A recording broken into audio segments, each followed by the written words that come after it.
We would like to show you how to use and clean your Icetro ice cream machine. Over the following video, we will show you how to clean, how to sanitize, and then how to make ice cream. We're going to start by turning the machine on and sanitizing it. Firstly, get a bucket of water with sanitizer, using the guidelines on the sanitizer bottle for the ratio of water to product. We're going to remove the transfer tube and the agitator and lie them flat in the hopper.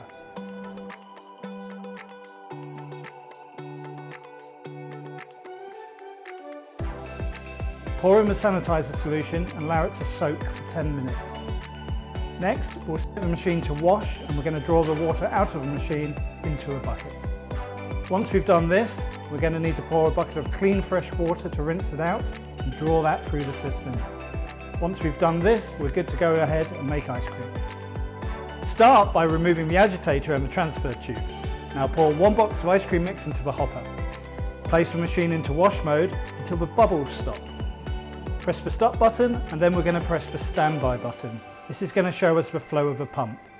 You should see the liquid reaching the agitator. If it's not quite reaching that, there's probably something wrong with the pump housing or the pickup tube is on the wrong setting. After you've done this, press the stop button to stop it. Next, insert the transfer tube and agitator into the hopper.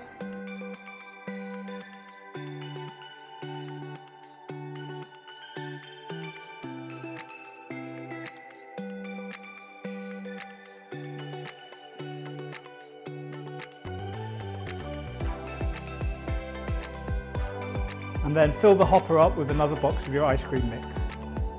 You want to fill right up to the pickup tube. Now select the auto button and this is going to begin making ice cream. You want to allow yourself 20 minutes for the product to be ready to be served. When the display shows 100%, this is a guideline to show you how ready the product is. It may fluctuate during use. The break time timer is to show you when the machine is sitting not using any refrigerant. When it reaches 0, it will kick in to keep the ice cream at the correct temperature. Adjusting the screw on the handle can increase or decrease the flow of the mix. At the end of the day, when you are finished with the machine, press stop and then press standby. This puts it in overnight mode and this will keep the mixture refrigerated until the next day. When you come back in the morning, press stop and then auto to start making ice cream again. Now we're going to talk about cleaning. This is recommended to empty and clean the machine weekly or fortnightly. Firstly, we want to put the machine into stop. Now either put the machine into standby if we're going to clean the machine later, or put the machine into defrost. This will heat up the temperature to 10 degrees. Once the mixture is warmed up, we can empty the machine. Firstly, start to draw the machine slowly to release any pressure from the barrel. Next, remove the transfer tube, again slowly in case there is any pressure left. Now we can drain the unit of the mix. Once empty, pour a bucket of warm water into the hopper and draw through the machine. You can repeat this a couple of times if you like. Once we have done this, we can now strip the machine down and wash all the parts.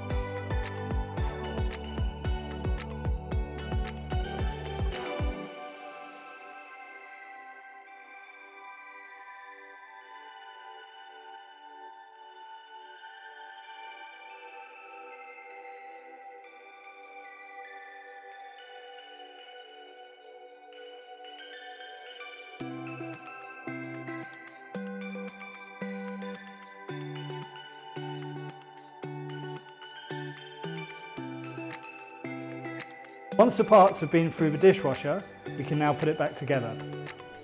Make sure that they're dry. Start with the pump housing. Insert the pump gears into the correct slots, making sure the surface is nice and dry and clean. Apply some food lube to the O-ring and you can put a little bit around the outside too.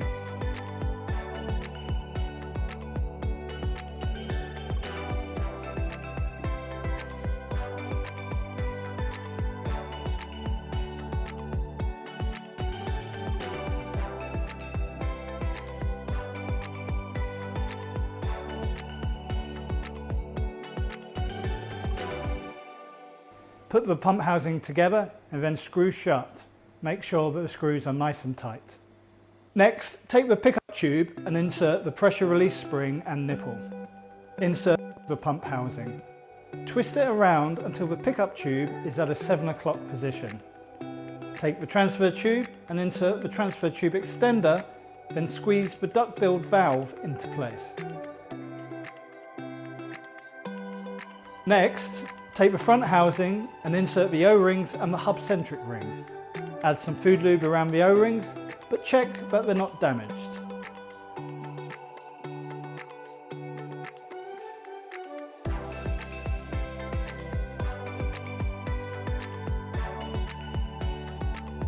Then we're going to take the 3 pistons, we're going to check that the O-rings there are not damaged also, and we're going to apply some food lube. When we put them into the slots in the front housing, we're going to make sure that the middle piston, that's the one with a different O-ring, goes into that centre slot. Take the beater blades and start with one side, sliding it into place on the beater. Then do the other side. Next, we're going to slide the smaller hole into the machine and push it in as far as you can. Once you have done that, we're going to spin the beater around whilst pushing to make sure it goes completely into the machine. Next, put the front housing onto the machine, making sure you have put the hub-centric rings on. This ensures everything stays in the correct place.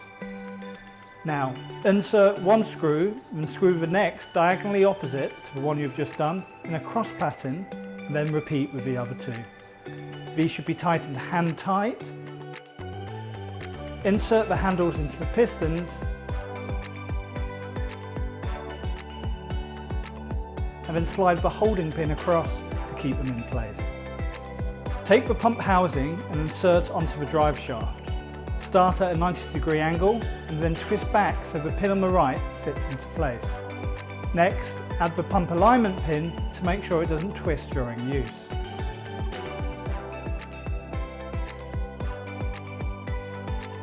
Next, insert the transfer tube and agitator into the hopper